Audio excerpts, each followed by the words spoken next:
నమస్కారం BTV news కి స్వాగతం. ఈనాటి ముఖ్యాంశాలు. విశాఖ స్టీల్ పై రివ్యూలో అధికారులకు సీఎం చంద్రబాబు సూచన. విశాఖ ఉక్కు కర్మాగారం పటిష్టతకు పరిరక్షణకు రాష్ట్ర ప్రభుత్వం చిత్తశుద్ధితో ఉందని సీఎం వెల్లడి. ఏడాది కాలంలో కేంద్ర సాయం, రాష్ట్ర ప్రభుత్వ సహకారంతో ప్లాంట్ ఉత్పత్తిలో గణనీయమైన పురోగతి వచ్చిందని వ్యాఖ్య. గోపాలగౌడ రాసిన పుస్తకాన్ని ఆవిష్కరించిన పవన్ కళ్యాణ్. రాజ్యాంగాన్ని కాపాడే విషయంలో యువ న్యాయవాదులకు గోపాలగౌడ దిశానిర్దేశం చేశారని ఉప ముఖ్యమంత్రి పవన్ కళ్యాణ్ వ్యాఖ్య. రైతులు, పర్యావరణం అనే అంశాలు తనను గోపాలగౌడకు దగ్గర చేసిందని పవన్ వెల్లడి. విజయవాడ రూరల్ ఎనికేపాడులో భారీ అగ్ని ప్రమాదం. మంటలు ఎగిసి పడుతూ ఉండటంతో విలువైన ఎలక్ట్రానిక్ పరికరాలు అగ్నికి ఆహుతి. ఘటనా స్థలానికి చేరుకుని మంటలను ఆర్పిన ఫైర్ సిబ్బంది. మద్యం ప్రియులకు కల్తీ మద్యం షాక్. ఇబ్రహీంపట్నంలో ఒక గోడాంలో భారీగా కల్తీ మద్యం బాటిళ్లను స్వాధీనం చేసుకున్న పోలీసులు. విశాఖ ఉక్కు కర్మాగారం పటిష్టతకు పరిరక్షణకు రాష్ట్ర ప్రభుత్వం చిత్తశుద్ధితో ఉందని సీఎం చంద్రబాబు నాయుడు తెలిపారు. ఏడాది కాలంలో కేంద్ర సాయం, రాష్ట్ర ప్రభుత్వ సహకారంతో ప్లాంట్ ఉత్పత్తిలో గణనీయమైన పురోగతి వచ్చిందని, ఇది ఆహ్వానించదగిన పరిణామంగా సీఎం తెలిపారు. విశాఖ స్టీల్ ప్లాంట్ బలోపేతం చేయడంతో పాటు గరిష్ట ఉత్పత్తి స్థాయికి తీసుకువెళ్లే అంశంపై ముఖ్యమంత్రి చంద్రబాబు రాష్ట్ర ప్రభుత్వ అధికారులు, స్టీల్ ప్లాంట్ ఉన్నతాధికారులతో సోమవారం సచివాలయంలో సమీక్ష నిర్వహించారు. ఈ సందర్భంగా ఏడాది కాలంలో తీసుకున్న చర్యల్ని, వచ్చిన ఫలితాలని సమీక్షించారు. ప్లాంట్ ని నష్టాల నుంచి బయటపడేయడానికి, బలోపేతం చేయడానికి యాజమాన్యం, కార్మికులు, ఉద్యోగులు, కేంద్ర, రాష్ట్ర ప్రభుత్వాలు కలిసి పనిచేయవలసి ఉందని ముఖ్యమంత్రి చంద్రబాబు తెలిపారు. గత ఏడాది కాలంలో తీసుకున్న చర్యలు, సమిష్టి నిర్ణయాలు, సమన్వయం కారణంగా ప్లాంట్ మంచి ఫలితాలు సాధిస్తుందని సీఎం అభిప్రాయపడ్డారు. రాజ్యాంగాన్ని కాపాడే విషయంలో యువ న్యాయవాదులకి గోపాలగౌడ దిశానిర్దేశం చేశారని ఉప ముఖ్యమంత్రి పవన్ కళ్యాణ్ వ్యాఖ్యానించారు. రైతులు, పర్యావరణం అనే అంశాలు తనను గోపాలగౌడకు దగ్గర చేసిందని పవన్ కళ్యాణ్ గుర్తు చేశారు. కర్ణాటక రాష్ట్రంలోని చింతామణిలో ఉప ముఖ్యమంత్రి పవన్ కళ్యాణ్ పర్యటించారు. గోపాలగౌడ 75వ పుట్టినరోజు వేడుకల్లో పాల్గొన్నారు. గోపాలగౌడ రాసిన పుస్తకాన్ని పవన్ కళ్యాణ్ ఆవిష్కరించారు. భారతరత్న మోక్షగుండం విశ్వేశ్వరయ్య, ప్రసిద్ధ కవి కుప్పలి వెంకటప్పను పవన్ కళ్యాణ్ గుర్తు చేసుకున్నారు. ఈ సందర్భంగా ఆయన ప్రసంగించారు. పదవిలో ఉన్నప్పుడు ఎలా ఉండాలి, పదవి తర్వాత ఎవరి కోసం జీవించాలో గోపాలగౌడ ప్రత్యక్ష నిదర్శనమని కొనియాడారు. భూసేకరణ చట్టంతో ఇబ్బందులు పడేవారి పక్షాన గోపాలగౌడ నిలిచారని ప్రశంసించారు. ఏ ప్రభుత్వం రాజ్యాంగ ఉల్లంఘనలు చేసినా ఎదురు నిలిచారని చెప్పుకొచ్చారు. జనసేన చేపట్టిన పోరాటాల్లో గోపాలగౌడ ఇచ్చిన సలహాలు ఎంతో ఉపయోగపడ్డాయని పేర్కొన్నారు. సుప్రీంకోర్టు మాజీ న్యాయమూర్తి వి గోపాలగౌడ మట్టి వాసనలు తెలిసిన రైతు బిడ్డ అని వ్యాఖ్యానించారు. డబ్బు కోసం కాకుండా సగటు ప్రజలకు న్యాయం చేసేందుకు గోపాలగౌడ వచ్చారని ఉద్ఘాటించారు. తన వృత్తి జీవితాన్ని కార్మికులు, కర్షకుల కోసం అంకితం చేశారని ఈ సందర్భంగా ప్రశంసించారు. ఎన్నో కీలక కేసుల్లో గోపాలగౌడ ఇచ్చిన తీర్పులు చారిత్రాత్మకమని ఉద్ఘాటించారు. సినిమాల్లో మాట్లాడటం ఒక విధానం అయితే 2-3 గంటలు ఎంటర్టైన్మెంట్ అయిపోద్ది. కానీ ఆ స్ఫూర్తి జీవితంలో తీసుకుంటే ఎలా ఉంటుందని 2000 ఆలోచిస్తే ఈరోజు కొద్దిగా ఫలితం చూస్తున్నాం. ఆ ఫలితం, ఆ థాట్ వెనక, ఆలోచన వెనక ముఖ్య ఉద్దేశం భారతదేశంలోని యువతకి, మన దక్షిణ భారతంలోని యువతకి మనం ఎంత నిలబడగలం, ఆ ఒక్క ఆలోచనే నన్ను రాజకీయాల్లోకి పట్టుకొచ్చింది. అలా రాజకీయాల్లోకి వచ్చినప్పుడు గోపాల్ గౌడ గారు లాంటి వ్యక్తులు నిరాశ నిస్పృహతో ఉన్నప్పుడు, ఓడిపోయినప్పుడు నా భుజం తట్టి నువ్వు బలంగా ఉండు, మంచి రోజులు వస్తాయని చెప్పిన బలమైన వ్యక్తి నాకు. మీ అందరి అభిమానం, మీ అందరి ప్రేమ, ఒక మహోన్నతమైన న్యాయమూర్తి 75వ సంవత్సరం పుట్టినరోజుకి మనం అందరం వచ్చి మీ శుభాకాంక్షలు, మీ ఆశీస్సులు ఆయనకి నిండుగా ఉన్నందుకు చాలా చాలా ఆనందంగా ఉంది. ಶ್ರೀಶೈಲಂ ದೇವಸ್ಥಾನಂ ದರ್ಶನ ಮಾಡಲ ಸಹಾಯ ಹಾಗೂ ವಸತಿ ಆಶ್ರಯಗಳ ನಿರ್ಮಾಣ, ಮಠಗಳ ಅನುಗ್ರಹದ ಅನುಮತಿ, ಅನ್ಯ ಸಂಬಂಧ ವಿಷಯಗಳು ಸಹಾಯ ಮಾಡಬೇಕಾಗಿ ವಿನಂತಿಸಿದಂತೆ ಗೌರವಾನ್ವಿತ ಮುಖ್ಯಮಂತ್ರಿ ಶ್ರೀ ನಾರಾ ಚಂದ್ರಬಾಬು ನಾಯ್ಡು ರವರ ಮತ್ತು ನಾನು ಸಂಬಂಧಿತ ವಿಭಾಗಗಳೊಂದಿಗೆ ಸಭೆ ಮಾಡಿದ್ದೇವೆ. ಗೌರವಾನ್ವಿತ ಪ್ರಧಾನಮಂತ್ರಿ ಶ್ರೀ ನರೇಂದ್ರ ಮೋದಿಜಿ ಅವರ ನೇತೃತ್ವದಲ್ಲಿ ಕೇಂದ್ರ ಸರ್ಕಾರ ಸಹಾಯದೊಂದಿಗೆ ಪ್ರೀತಿಯ ಕರ್ನಾಟಕ ಜನರಿಗೆ ಈ ಸಮಸ್ಯೆಗಳನ್ನು ಸುಲಭವಾಗಿಸುವ కార్యదల్లి దేవి. విజయవాడ రూరల్ ఎనికేపాడులో భారీ అగ్ని ప్రమాదం జరిగింది. ఎనికేపాడులోని ఓ ప్రముఖ కంపెనీకి సంబంధించిన ఎలక్ట్రానిక్ పరికరాలు నిల్వ చేసే గోదాంలో ఈ ఘటన చోటు చేసుకుంది. మంటలు ఎగిసిపడుతూ ఉండటంతో విలువైన ఎలక్ట్రానిక్ పరికరాలు అగ్నికి ఆహుతైనట్లు తెలుస్తోంది. విజయవాడ రూరల్ మండలం ఎనికేపాడులో సోమవారం నాడు భారీ అగ్ని ప్రమాదం జరిగింది. ఎనికేపాడులోని ఓ ప్రముఖ కంపెనీకి సంబంధించిన ఎలక్ట్రానిక్ పరికరాలు నిల్వ చేసే గోదాంలో ఈ ఘటన చోటు చేసుకుంది. మంటలు ఎగిసిపడుతూ ఉండటంతో విలువైన ఎలక్ట్రానిక్ పరికరాలు అగ్నికి ఆహుతైనట్లు తెలుస్తోంది. భారీ నష్టం వాటిల్లే అవకాశం ఉందని నిర్వాహకులు ఆవేదన వ్యక్తం చేస్తున్నారు.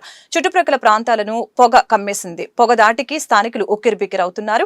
స్థానికులను ప్రమాదం జరిగిన ప్రాంతం నుంచి దూరంగా పంపించి వేస్తున్నారు. ఈ ఘటన స్థానికంగా తీవ్ర కలకలం సృష్టించింది. వెంటనే నిర్వాహకులు అగ్నిమాపక అధికారులకు, పోలీసులకు సమాచారం అందజేశారు. సమాచారం అందటంతో హుటాహుటిన ఘటనా స్థలానికి చేరుకుని మంటలను ఆర్పే ప్రయత్నం చేస్తున్నారు ఫైర్ సిబ్బంది. ఈ అగ్ని ప్రమాదానికి షార్ట్ సర్క్యూట్ కారణమని నిర్వాహకులు భావిస్తున్నారు. ఈ అగ్ని ప్రమాదంలో సుమారు 5 కోట్లకు పైగా ఆస్తి నష్టం జరిగి ఉంటుందని నిర్వాహకులు అంచనా వేస్తున్నారు.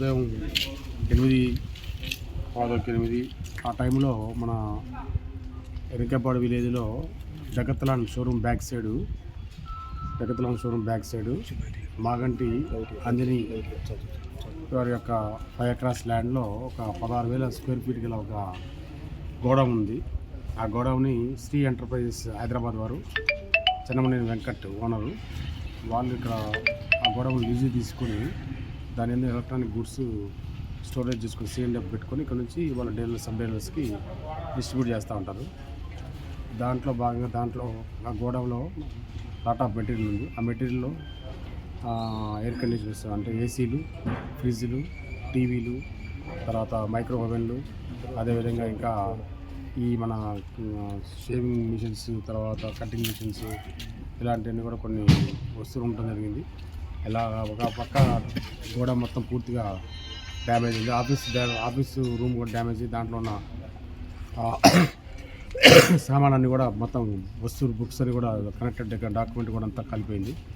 ఒక వన్ సైడ్ మాత్రం హాఫ్ ఆఫ్ ది సైడ్ మాత్రం కాలేదు.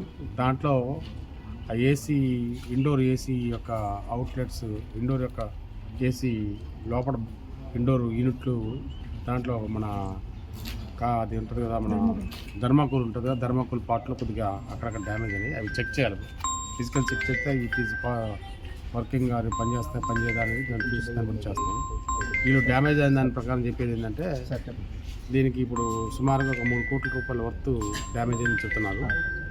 అయితే ముఖ్యంగా దాంట్లో మేము ఏం చెప్పామంటే ఇది కొద్దిగా బాగా హీట్గా ఉంది. ఇప్పుడు క్లూస్ టీమ్ వాళ్ళు, తర్వాత ఫారెన్సిక్ సైన్స్ ల్యాబొరేటరీ వాళ్ళు, ఎఫ్ఎస్ఎల్ వాళ్ళు, అదేవిధంగా ఎలక్ట్రిసిటీ డిపార్ట్మెంట్ వాళ్ళు, ఫైర్ వాళ్ళు ఆల్రెడీ ఉన్నారు. వాళ్ళు వచ్చి అంతా కాలిందంతా మొత్తం నీళ్ళతోటి, మన ఫైర్ ఇంజిన్తోటి ఆర్పేశారు. ఫైర్ అంతా కంట్రోల్లోకి వచ్చింది, టోటల్గా ఆగిపోయింది. ఇప్పుడు ఇది ఒక మనం దాంట్లో ఏమి డ్యామేజ్ అయిందని మనం చెక్ చేద్దాం అనుకుంటే బాగా హీట్గా ఉంది. ప్రస్తుతానికి ఒక 1 డే 2 డే అయితే కూల్ అయిపోయిన తర్వాత దాంట్లో వస్తువులు వైజ్గా ఫ్రేమ్స్ ఉన్నాయి, చాలా ఆగిపోయిన తర్వాత ఆ ఫ్రేమ్స్ ఉన్నాయి. ఆ ఫ్రేమ్ని బట్టి వాషింగ్ మిషన్లు ఏంటి, ఏసీలు ఏంటి, అట్లా టీవీలు ఏంటి, ఫ్రిడ్జ్లు ఏంటి, అవన్నీ సపరేట్గా దానికి యూనిట్గా పెట్టేసి ఒక్కొక్క యూనిట్ ఎన్ని కాలిపోయినది మనం క్లియర్గా వెరిఫై చేసి. మద్యం తాగుతున్న మద్యం ప్రియులకు కల్తీ మద్యం షాక్ ఇచ్చింది. ములకల చెరువు కల్తీ మద్యం ఉదంతం రాష్ట్రంలో పెను సంచలనమైంది. కొండపల్లి మున్సిపాలిటీలతో పాటు ఇబ్రహీంపట్నం మండల పరిసర ప్రాంతాలు మందుబాబులకి ములకల చెరువు కల్తీ మద్యం కంటి మీద కునుకు లేకుండా తడపుట్టిస్తోంది. అన్నమయ్య జిల్లా ములకల చెరువులో బయటపడిన భారీ నకిలీ మద్యం రాకెట్లో కీలక నిందితుల కోసం ఎక్సైజ్ ఎన్ఫోర్స్మెంట్ అధికారులు వేట మొదలు పెట్టారు. అక్కడ తీగలాగితే గుంటూరు జిల్లా తెనాలిలో వైసీపీ నేతల పాత్ర ఉన్న ఈ రాకెట్ డొంక కదులుతోంది. ముఖ్యంగా ఓ ప్రధాన వ్యక్తి పాత్రపై అనుమానంతో 2 రోజులుగా ఇక్కడ నిర్వహిస్తూ ఉన్నారు. ములకల చెరువులో నకిలీ మద్యం తయారీ రాకెట్ ని ఈ నెల 3న కడప జిల్లా ఎక్సైజ్ ఎన్ఫోర్స్మెంట్ అధికారులు బహిర్గతం చేసిన సంగతి తెలిసిందే. ఈ కేసులో ఇప్పటికే తమిళనాడు, ఒడిశాతో పాటు మన రాష్ట్రంలోని పలు ప్రాంతాలకు చెందిన 10 మందిని అదుపులోకి తీసుకున్నారు. ఈ రాకెట్ వెనుకున్న 4 కీలక నిందితులు మాత్రం పరారీలో ఉన్నారు. ఎన్టీఆర్ జిల్లాలో కొండపల్లి మున్సిపాలిటీలతో పాటు ఇబ్రహీంపట్నం మండల పరిసర ప్రాంతాల మందుబాబులకి ములకల చెరువు కల్తీ మద్యం ఉదంతం దడపుట్టిస్తోంది.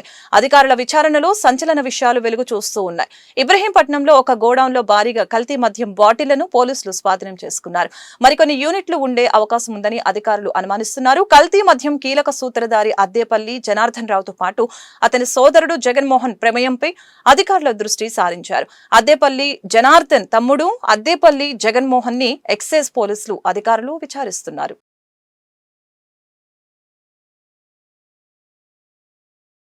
పోలవరం ప్రాజెక్టు ఆంధ్రప్రదేశ్ రాష్ట్రానికి ఒక వరమని ఏపీ జలవనరుల శాఖ మంత్రి నిమ్మల రామానాయుడు తెలిపారు. సోమవారం నాడు కేంద్ర జలశక్తి మంత్రి సిఆర్ పాటిల్తో రాష్ట్ర మంత్రి నిమ్మల రామానాయుడు ఇరిగేషన్ అధికారులు భేటీ అయ్యారు. పోలవరం ప్రాజెక్టుపై సమీక్ష జరిగి సమావేశానికి ముందు ఢిల్లీలో మీడియాతో మాట్లాడిన నిమ్మల పోలవరం ఏపీకి వరమని, రాష్ట్రాన్ని కరువు రహితంగా మార్చే ప్రాజెక్టు అని పేర్కొన్నారు. పోలవరం 2014 నుంచి 2019 వరకు టీడీపీ అధికారంలో ఉన్నప్పుడు 72% పూర్తయిందని చెప్పారు. 5 ఏళ్ల జగన్ పాలనలో పోలవరం ప్రాజెక్టు వెనక్కి నెట్టబడిందని పేర్కొన్నారు. జగన్ పాలనలో పోలవరం విధ్వంసమైందని తెలిపారు.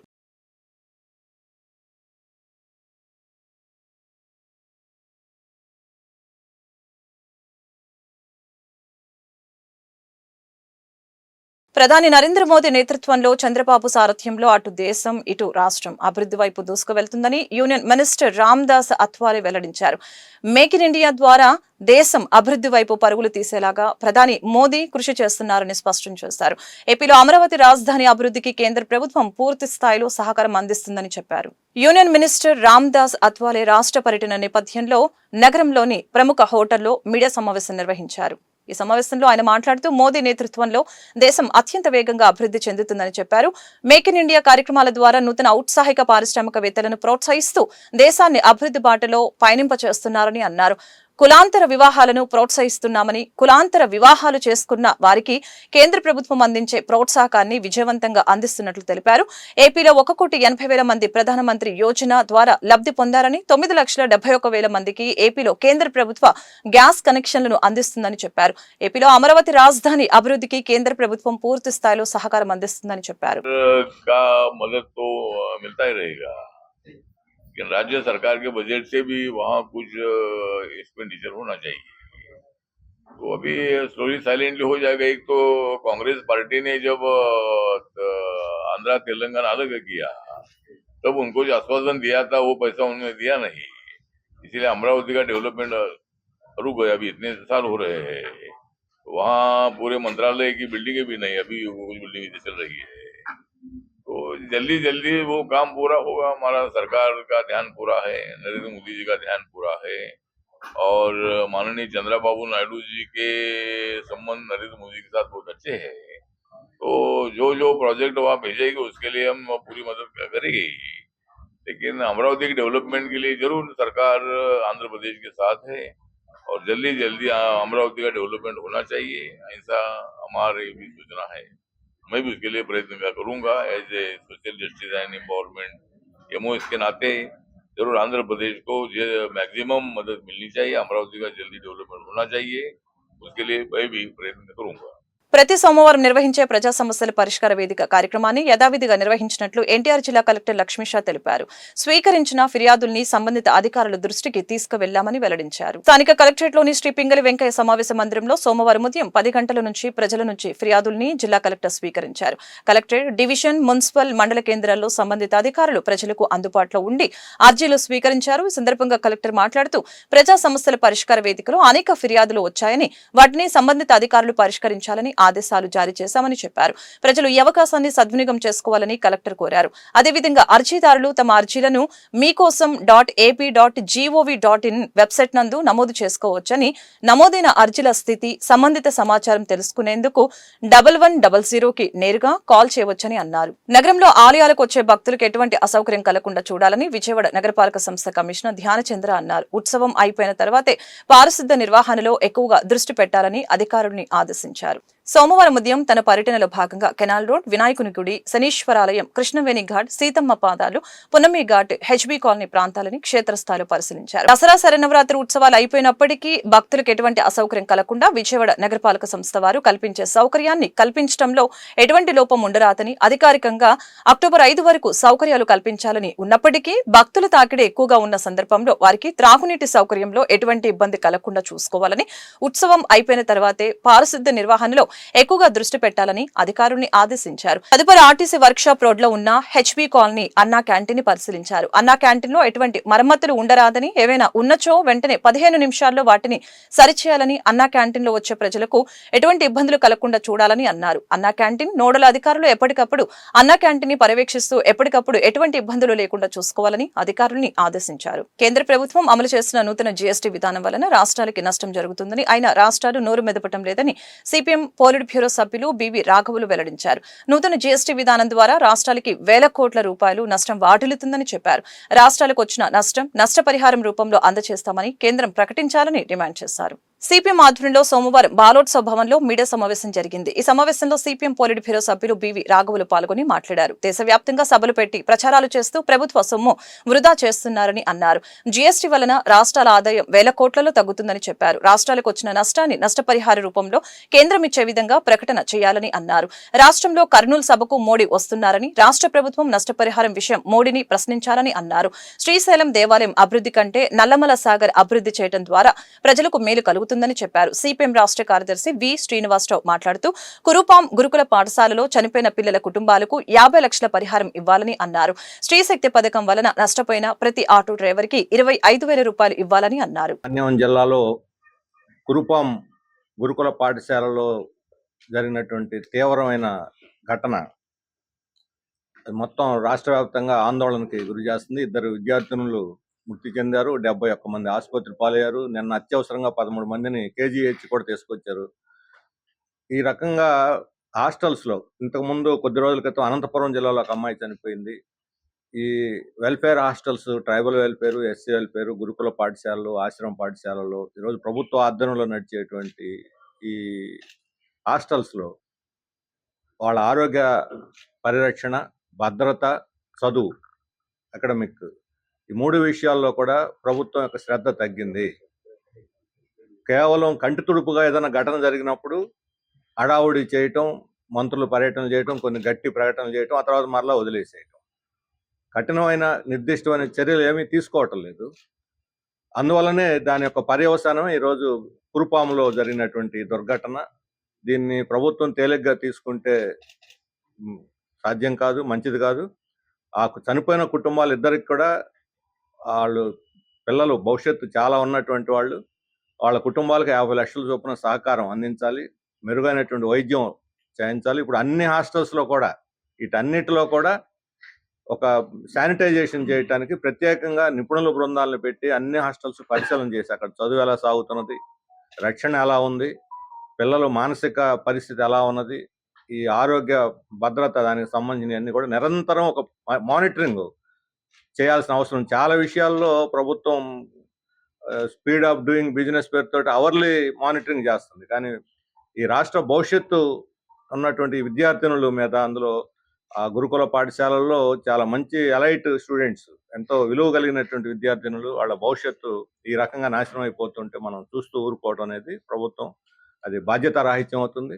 అందుకని ఆ కుటుంబాలను ఆదుకోవటమే కాకుండా మొత్తం అన్ని హాస్టల్స్లో కూడా విద్యార్థుల యొక్క భద్రతని ప్రభుత్వమే బాధ్యత తీసుకొని వాళ్ళకి మెరుగైనటువంటి సౌకర్యాలు అందించాలని చెప్పి మేము డిమాండ్ చేస్తూ ఉన్నాం.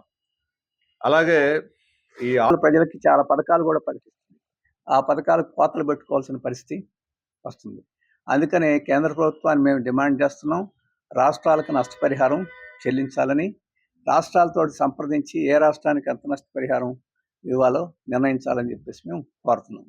రెండో విషయం, మన ముఖ్యమంత్రి గారు కూడా ఆయనే అధికారికంగా 8,000 కోట్ల నష్టం అంటున్నారు. కాబట్టి ప్రధానమంత్రికి ఆయన వారి స్నేహితులుగా ఆయన బహిరంగంగానే విజ్ఞప్తి, మా రాష్ట్రానికి నష్టం జరుగుతుంది, ఈ రాష్ట్రంలో పథకాలకు ఇబ్బంది జరుగుతుంది, కాబట్టి మాకు నష్టపరిహారం చెల్లించే దాని గురించి ఆలోచించాలని ఈ సందర్భంగా, రాష్ట్రానికి వచ్చిన సందర్భంగా ప్రధాని అభ్యర్థించాలని చెప్పేసి కూడా చంద్రబాబు నాయుడు గారిని, ముఖ్యమంత్రి గారిని నేను కోరుతున్నాను. ఇక రెండో విషయం, ప్రధానమంత్రి గారు శ్రీశైలం వస్తున్నారు, అక్కడ దేవుణ్ణి పూజిస్తారు. ఆ రకంగా పూజించుకోవడం ఆయన హక్కు, ఆయన చేయొచ్చు, దానికి ఎవరికి అభ్యంతరం ఉండాల్సిన అవసరం లేదు. కానీ ఈ సందర్భంలో ముఖ్యమంత్రి గారు ఈ సందర్భాన్ని ఆసరా చేసుకుని నేను ప్రెస్ కాన్ఫరెన్స్లో శ్రీశైలాన్ని తిరుమల దేవస్థానంతో పోటీ పడేట్టు సిద్ధం చేస్తాం, దానికి అన్ని ప్రణాళికలు రూపొందించని అధికారులని ఆదేశించినట్టుగా కనపడుతుంది. దానికి కూడా మాకు అభ్యంతరం లేదు. కానీ ఈరోజు రాష్ట్రంలో డబ్బులు ఖర్చు పెట్టడానికి ఏది ప్రాధాన్యత? ఈరోజు అర్జెంటుగా డబ్బులు ఖర్చు పెట్టి ఆ దేవాలయాల్ని అధునాతనంగా తిరుమలలాగా తయారు చేయడమా? ఎందుకంటే భక్తులు వస్తూనే ఉన్నారు. ఆఖరికి ప్రధానమంత్రి గారు కూడా ఈ దేవాలయానికి ఇప్పుడు వచ్చి ఉన్నారు, అధునాతమైన సౌకర్యాలు అవి లేకుండానే. కానీ ప్రాధాన్యతలు ముఖ్యమంత్రి గారు మర్చిపోతున్నారు. ఈరోజు రాష్ట్రంలో వెనకబడిన ప్రాంతాలకి, రైతాంగానికి ఎన్నో సమస్యలు వచ్చినాయి. ఈ ప్రభుత్వం, గత ప్రభుత్వం కూడా వాగ్దానం చేసింది, ఇరిగేషన్ ప్రాజెక్టును సత్వరం పూర్తి చేస్తామని చెప్పేసి. అలాగే గత ప్రభుత్వం అశ్రద్ధ చేసిందని చెప్పేసి చంద్రబాబు నాయుడు గారు కూడా విమర్శించారు. అన్ని ప్రాజెక్టులు తిరిగి ప్రతి ప్రాజెక్టుకి ఒక గడువులు కూడా ప్రకటించారు. ఆ రూపంలో చూసుకుంటే ప్రకాశం జిల్లాలోని వెలిగొండ ప్రాజెక్టు శ్రీశైలం నుంచే ప్రారంభం అవుతుంది. దానికి 9,000 కోట్ల రూపాయలు ఇప్పటికే ఖర్చు చేసేసారు. ఇక 2-3 వేల కోట్లు ఖర్చు పెడితే అది పూర్తి అయిపోద్ది. వెంటనే నల్లమల సాగర్కి నీళ్లు ఇవ్వడానికి 2-4 వేల కోట్లు కూడా అవసరం లేదు. 1300-1400 కోట్ల రూపాయలు ఖర్చు చేస్తే. ఆర్కే ఫౌండేషన్ వట్టే వెంకటేశ్వరరావు తన కుమారుని పేరుతో పలు సేవా కార్యక్రమాలని నిర్వహించడం అభినందనీయమని సెంట్రల్ ఎమ్మెల్యే బోండా ఉమామేశ్వరరావు అన్నారు. మరణించిన రాజ్ కుమార్ ఆత్మకు శాంతి చేకూరాలని ఆయన ఆశాభావం వ్యక్తం చేశారు. పేదలకు మరిన్ని సేవా కార్యక్రమాలు చేయాలని ఆయన ఆకాంక్షించారు. ఆర్కే ఫౌండేషన్ వట్టే వెంకటేశ్వరరావు ఆధ్వర్యంలో వట్టే రాజ్ కుమార్ జయంతి సందర్భంగా విద్యార్థులకు ఉచిత పుస్తకాల పంపిణీ మరియు పళ్ళు పంపిణీ కార్యక్రమం నిర్వహించడం జరిగింది. ఈ కార్యక్రమానికి సెంట్రల్ ఎమ్మెల్యే పాల్గొని విద్యార్థులకి పుస్తకాలను, పండ్లను పంపిణీ చేశారు.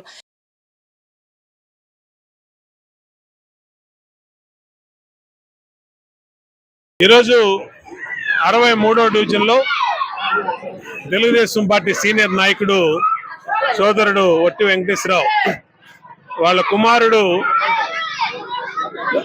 రాజ్ కుమార్ 7 సంవత్సరాల కిందట ప్రమాదంలో చనిపోవడం జరిగింది. ఆనాటి నుంచి కూడా రాజ్ కుమార్ పేరు మీద అనేక సేవా కార్యక్రమాలు ఆయన నా చేతుల మీదుగానే చేయడం జరుగుతుంది. ప్రతి సంవత్సరం పిల్లలకి పుస్తకాలు కానీ, ఫ్రూట్స్ కానీ, అన్నదానాలు, అలాగే ఇదే డివిజన్లో ఒక పార్కుకి రాజ్ కుమార్ పేరు పెట్టి అక్కడ క్రీడా పరికరాలు కూడా మరి వెంకటేశ్వరరావు సమకూర్చడం జరిగింది. ఆ కుటుంబ సభ్యులు వాళ్ళ కుమారుడు చందు కానీ, అలాగే వెంకటేశ్వరరావు కానీ, వాళ్ళ కుటుంబ సభ్యులందరూ కూడా రాజ్ కుమార్ పేరు మీద ప్రతి సంవత్సరం అన్నదానాలు, అలాగే వస్త్రదానాలు, పిల్లలకి బుక్స్ అన్నీ కూడా ఇస్తా ఉన్నారు. ఏది ఏమైనా సేవా కార్యక్రమాలు చేయటం అభినందనీయం. ఇలాగా రామకృష్ణ చిన్న వయసులోనే చనిపోయినా ఈ విధంగా ప్రజల నోళ్లలో మరి సహాయం తీసుకున్న వాళ్ళ నోళ్లలో ఎప్పుడూ ఉంటా ఉన్నాడు. ఏదేమైనా భగవంతుడు రాజ్ కుమార్ ఆత్మకి శాంతి చేకూర్చాలని ఇలాంటి సేవా కార్యక్రమాలు చేస్తున్న వెంకటేశ్వర కుటుంబ సభ్యుల్ని హృదయపూర్వకంగా సోదరులు, స్థానిక తెలుగుదేశం పార్టీ నాయకులు వట్టి వెంకటేశ్వర అబ్బాయి వాళ్ళ కుమారుడు వట్టి రాజకుమారు 27వ సంవత్సరం పుట్టినరోజు. దాని సందర్భంగా ఈ జన్మదిన వేడుకల్ని ఘనంగా నిర్వహిస్తున్నారు. కాకపోతే వట్టి రాజకుమార్ మన మధ్యలో లేడు. ఒక 7 సంవత్సరాల క్రితం ఇంజనీరింగ్ చదువుతూ రోడ్డు ప్రమాదంలో మరణించడం చాలా దురదృష్టకరం. ఆయన చనిపోయిన బాధ మనసులో కొన్నంత ఉన్నప్పుడు కూడా మరి వెంకటేశ్వరరావు గారు ఆ కుర్రవాడి పేరు మీద మరి ప్రేమను చంపుకోకుండా అతని పేరు అందరిలో వినపడాలనే ఉద్దేశంతో ఇక్కడ స్థానికంగా ఈడబ్ల్యూఎస్ లో ఒక మంచి పార్క్ కి వట్టి రాజకుమారు ఉద్యానవనం అనేసి నామకరణం చేయడం జరిగింది. అది మన ఎమ్మెల్యే బోండా ఉమామేశ్వర మీద చేతులుగా జరిగింది. దానిలో జిమ్ ఎక్విప్మెంట్స్ కూడా అన్ని కూడా వెంకటేశ్వర సొంత ఖర్చులతో దానిలో అరేంజ్ చేశారు. అంతేకాకుండా ఆ రోజు నుంచి ఈ రోజు వరకు కూడా క్రమం తప్పకుండా అతని పుట్టినరోజు సందర్భంగా పిల్లలకి, విద్యార్థులకి పుస్తకాలు కానివ్వండి, పేద ప్రజలకు అన్నదానాలు, అలాగే బియ్యం పంపిణీ, అలాగే అనేక రకాల కార్యక్రమాలు చేసుకుంటూ ఈ రోజు కూడా ఆ రాజ్ కుమార్ మనలో లేనప్పటికీ ఉన్నాడు అనే ఆ ఫీలింగ్ కలగజేయటం నిజంగా తల్లిదండ్రుల యొక్క, వాళ్ళ సోదరుల యొక్క గొప్పతనం. ఈ రోజు కూడా వాళ్ళని తలుచుకుంటూ ఇన్ని సేవా కార్యక్రమాలు చేస్తున్న వెంకటేశ్వర గారికి ఇంకా మరింత ఆత్మస్థైర్యం కావాలని, ఆ కుర్రాడికి కూడా ఆయనకి ఘననివాళులు అర్పిస్తూ మరి ఇలాంటి కార్యక్రమాలు చేసి జనాలు ఎంత మంచి పేరు తెస్తున్న వెంకటేశ్వరకి అభినందనలు, మరి ధన్యవాదాలు. అలాగే మరి ఇంత బాగా చేస్తున్నందుకు అతన్ని ప్రోత్సాహంగా మేము కూడా అందరం కూడా సపోర్ట్గా ఉన్నాం. ఇప్పుడే మరి మన బోండా ఉమామేశ్వర భారతీయ రైల్వేస్ ఆధ్వర్యంలో ప్రత్యేక రైలులో పుణ్యక్షేత్రాల యాత్ర నవంబర్లో ప్రారంభిస్తున్నామని భారతీయ railway Bharat Gaurav train south star railway director Vignesh వెల్లడించారు. నవంబర్ 16వ తేదీన 11 రోజుల తమిళనాడు, కేరళ దేవాలయాల యాత్ర, పంచద్వారక, మహాదేవ్ జ్యోతిర్లింగాల 10 రోజుల యాత్ర నవంబర్ 26వ తేదీన ప్రారంభమవుతాయని చెప్పారు. రిజర్వేషన్ల కోసం టూర్ టైమ్స్ ని నేరుగా 9355021516 నెంబర్ ని సంప్రదించాలని లేదా www tourtimes.in వెబ్సైట్ లో రిజర్వేషన్ చేసుకోవచ్చని చెప్పారు. భారతీయ రైల్వేస్ భారత్ గౌరవ train south star railway director Vignesh ఆధ్వర్యంలో సోమవారం మీడియా సమావేశం నిర్వహించడం జరిగింది. బెంచ్ సర్కిల్ వద్ద ఉన్న ప్రముఖ హోటల్లో జరిగిన ఈ సమావేశంలో విఘ్నేష్ మాట్లాడారు. భారతీయ రైల్వేస్ ఆధ్వర్యంలో 2 పుణ్యక్షేత్రాల రైలు యాత్రలు ప్రారంభిస్తున్నట్లు తెలిపారు. నవంబర్ 16 తేదీన 11 రోజుల దక్షిణ భారతదేశ తీర్థయాత్రల్లో తమిళనాడు, కేరళలో ఉన్న దేవాలయాలు దర్శించే విధంగా రూపొందించామని చెప్పారు. నవంబర్ 26న 10 రోజుల పాటు జరిగే తీర్థయాత్రల్లో పంచదారక మహాదేవ్ జ్యోతిర్లింగాల క్షేత్రాలను దర్శించే విధంగా రూపొందించామని చెప్పారు. రిజర్వేషన్ల కోసం టూర్ టైమ్స్ ని నేరుగా 9355021516 నంబర్ ద్వారా సంప్రదించవచ్చని అన్నారు. నేను విజయవాడ జోనల్ మేనేజర్ని. సార్, ఇప్పుడు మన భారత్ గౌరవ్ టూరిస్ట్ ట్రైన్ తరపు నుంచి నేను వచ్చాను అనమాట. ఇప్పుడు మన ఇండియాలోనే ఫస్ట్ టైంగా మన భారత్ గౌరవ్ టూరిస్ట్ ట్రైన్ మన విజయవాడ నుంచి ఆపరేట్ చేస్తున్నాము. దీంట్లో చూసారంటే మనకి 2 టూర్ అనౌన్స్మెంట్ చేసింది సార్. ఒకటి వచ్చి కేరళ తమిళనాడు స్పెషల్ ట్రైన్ ఒకటి, నెక్స్ట్ వచ్చి పంచద్వారకా యాత్ర. వీటిలో చూసారంటే సార్ మోస్ట్లీ ఇప్పుడు 11 days టూర్ సార్. స్టార్టింగ్ వచ్చి ఫస్ట్ దీనికి 11 days టూర్. దాంట్లోనే చూసారంటే ఇప్పుడు దీంట్లో ఉన్న ఈ ట్రైన్లో ఉన్న ఒక అడ్వాంటేజ్ ఏందని చెప్పంటే పిన్ టు పిన్ నార్మల్గా స్పెషల్ ట్రైన్స్ అని చెప్పనగానే ఇక్కడ నుంచి ట్రైన్ టికెట్స్ మాత్రమే బుక్ చేసుకుంటారు. అక్కడ నుంచి రెగ్యులర్ దీంట్లో మార్చుకుంటూ వెళ్తూ ఉంటారు అనమాట. దీంట్లో ఏ విధంగా అంటే ఇప్పుడు మనం విజయవాడలో బోర్డ్ అయ్యామంటే తిరిగి విజయవాడ వచ్చే వరకు A to Z మందే ఉంటుంది అనమాట. దీంట్లో చూసారంటే ఒకే ట్రైన్ మనం ఎంటైర్ ఈ 11 days ట్రిప్కి మనం ట్రావెల్ చేస్తాం.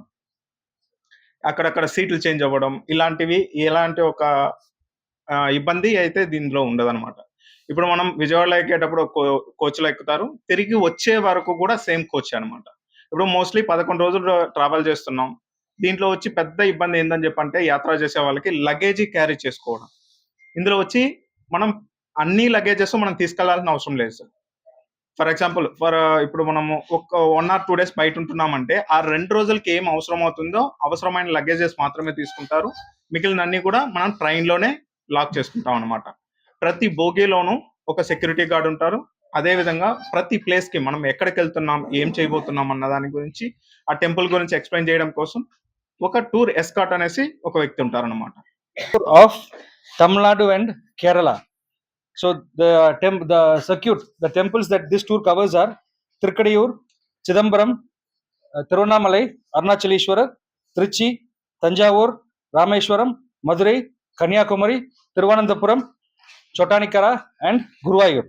This is a 11-day tour and it is an all-inclusive tour package. This Bharat Gaurav train is a very special train because we have first AC, second AC, third AC and sleeper class coaches and a flameless pantry car to provide wholesome South Indian food throughout the journey. So this is not like the regular train where we give packed food or anything. We provide in-seat service. Food is served in the seat hot, that is just prepared in the pantry car. So we provide South Indian meals across all the destinations wherever the passengers travel. And the most important feature is we have tour managers, security guards and housekeeping staffs and coach service personnel in every coach. So because food is served in the coach, we have 4 to 5 service personnel in every coach, and we have housekeeping staffs to sanitize the coach and the lavatories once in 3 to 4 hours. We sanitize the entire coach.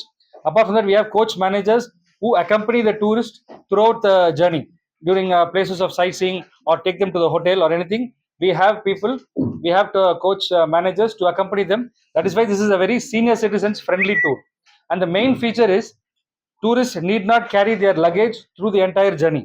A 11-day tour will generally have a lot of luggage. గత 31 సంవత్సరాలుగా Shantinagar friends circle Kanakadurgamma అమ్మవారి భక్త బృందం పైపుల్ road సంయుక్త ఆధ్వర్యంలో దసరా ఉత్సవాలని అత్యంత వైభవపేతంగా నిర్వహిస్తున్నామని కనకదుర్గమ్మ అమ్మవారి దేవస్థానం committee సభ్యులు దాసరి కనకారావు వెల్లడించారు. దసరా ఉత్సవాలలో అమ్మవారికి విశేష పూజలు నిర్వహించామని వెల్లడించారు. పైపుల్ రోడ్డు వద్ద వేంచేసి ఉన్న శ్రీ కనకదుర్గమ్మ అమ్మవారి దేవస్థానంలో దసరా ఉత్సవాలు అత్యంత వైభవంగా జరుగుతున్నాయి. చివరి రోజు అమ్మవారి అన్నప్రసాద వితరణ కార్యక్రమం జరిగింది.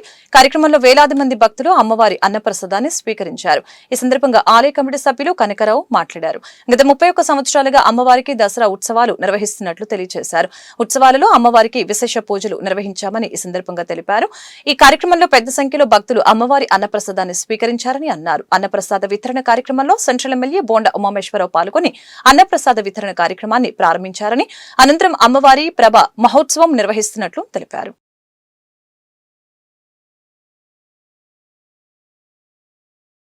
నా పేరు దాసర కనకారం అండి.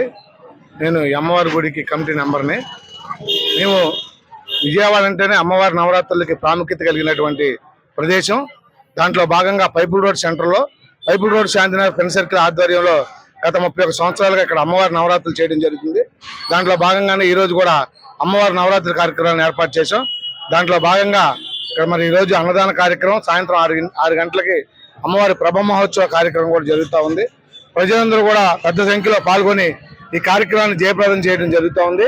అన్నదానానికి సంబంధించి అయితేనేవ్వండి, ప్రబ్బన్లకి అయితేనేవ్వండి, అమ్మవారి వేషధారణలకు అయితేనేవ్వండి, భక్తులందరూ కూడా మాకు చందాల రూపంలో తోడ్పడి ఈ కార్యక్రమం విజయవంతం అవడానికి ప్రతి ఒక్కరు కూడా కృషి చేయడం జరిగింది. వస్తు రూపేణ, ధన రూపేణ, ధాన్య రూపేణ మాకు ఇక్కడ ఈ అమ్మవారి కార్యక్రమానికి అందజేసినటువంటి ప్రతి ఒక్క భక్తునికి కూడా అందరికి నమస్కారం అండి. గత 31 సంవత్సరాలుగా పైపులోడ్ శాంతినగర్ ఫ్రెండ్ సర్కిల్ వారి ఆధ్వర్యంలో అమ్మవారి గుడి వద్ద దేవి నవరాత్రులను ఘనంగా నిర్వహించడం జరిగింది. ఈ రోజు 11 రోజులు నవరాత్రులు ఘనంగా జరిపించిన అమ్మవారికి అన్నదాన కార్యక్రమం పెద్ద ఎత్తున చేయడం జరుగుతుంది. అలాగే సాయంత్రం 6 గంటలకు టక్కుటమార గజకర్ణ గోకర్ణ కోలాటాలతో బేతాల చెట్టుతో అమ్మవారిని ఊరేంద్రం జరుగుతుంది. మాకు అనేక విధాలుగా స్థానికంగా ఉన్న వ్యాపారవేత్తలు, రాజకీయ నాయకులు, ప్రముఖులు అందరూ కూడా పెద్ద ఎత్తున అమ్మవారికి వారికి తోచినంత సాయం చేయడం వల్ల ఇంత పెద్ద ఎత్తున ఈ వేడుకలు జరుగుతున్నాయి. రాబోయే రోజులు కూడా వారికి అమ్మవారి ఆశీస్సులు ఎప్పుడు ఉండాలని మనస్ఫూర్తిగా కోరుకుంటూ మరొకసారి వారందరికీ కూడా కమిటీ తరఫున వారికి ధన్యవాదాలు తెలియజేస్తూ దాసరి దుర్గారావు పెప్సీ. నా పేరు అలంపూరి విజయ్ కుమార్. మరి గత 31 సంవత్సరాలుగా పైపులోడ్ శాంతినగర్ ఫ్రెండ్ సర్కిల్ ఆధ్వర్యంలో మరి అమ్మవారి ప్రభ మహోత్సవం, అమ్మవారి దసరా నవరాత్రులు దిగ్విజయంగా సాగుతా ఉన్నాయి. మరి ఈ సంవత్సరం కూడా మరి 11 రోజులు నవరాత్రులు కొనసాగాయి. మరి అదేవిధంగా ఈ రోజు అన్నదాన కార్యక్రమం, మరి అదేవిధంగా సాయంకాలం 6 గంటలకి మరి ప్రభ మహోత్సవం జరుగుతూ ఉంది. మరి ఈ కార్యక్రమానికి ప్రజలందరూ కూడా తరలి వచ్చి విజయవంతం చేయాలని చెప్పేసి కోరుకుంటూ మరి ప్రతి సంవత్సరం కూడా మా అందరికీ కూడా తోడ్పడాలని చెప్పేసి తెలియజేస్తా ఉన్నాం. మరి చందాల రూపంలో, మరి వస్తు రూపంలో ఇచ్చిన వారందరికీ కూడా అమ్మవారి కృపా కటాక్షాలు కలగాలని చెప్పేసి. వార్తలు ముగించే ముందు ముఖ్యాంశాలు మరొకసారి. విశాఖ స్టీల్ పై రివ్యూలో అధికారులకు సీఎం చంద్రబాబు సూచన. విశాఖ ఉక్కు కర్మాగారం పటిష్టతకు, పరిరక్షణకు రాష్ట్ర ప్రభుత్వం చిత్తశుద్ధితో ఉందని సీఎం వెల్లడి. ఏడాది కాలంలో కేంద్ర సాయం, రాష్ట్ర ప్రభుత్వ సహకారంతో ప్లాంట్ ఉత్పత్తిలో గణనీయమైన పురోగతి వచ్చిందని వ్యాఖ్య. గోపాలగౌడ రాసిన పుస్తకాన్ని ఆవిష్కరించిన పవన్ కళ్యాణ్. రాజ్యాంగాన్ని కాపాడే విషయంలో యువ న్యాయవాదులకు గోపాలగౌడ దిశానిర్దేశం చేశారని ఉప ముఖ్యమంత్రి పవన్ కళ్యాణ్ వ్యాఖ్య. రైతులు, పర్యావరణం అనే అంశాలు తనను గోపాలగౌడకు దగ్గర చేసిందని పవన్ వెల్లడి. విజయవాడ రూరల్ ఎనికేపాడులో భారీ అగ్ని ప్రమాదం. మంటలు ఎగిసి పడుతూ ఉండటంతో విలువైన ఎలక్ట్రానిక్ పరికరాలు అగ్నికి ఆహుతి. ఘటనా స్థలానికి చేరుకుని మంటలను ఆర్పిన ఫైర్ సిబ్బంది. మద్యం ప్రియులకు కల్తీ మద్యం షాక్. ఇబ్రహీంపట్నంలో ఒక గోడౌన్లో భారీగా కల్తీ మద్యం బాటిళ్లను స్వాధీనం చేసుకున్న పోలీసులు. ఈ వార్తలు ఇంతటితో సమాప్తం. మరొక బులెటిన్లో మళ్ళీ కలుద్దాం. నమస్కారం.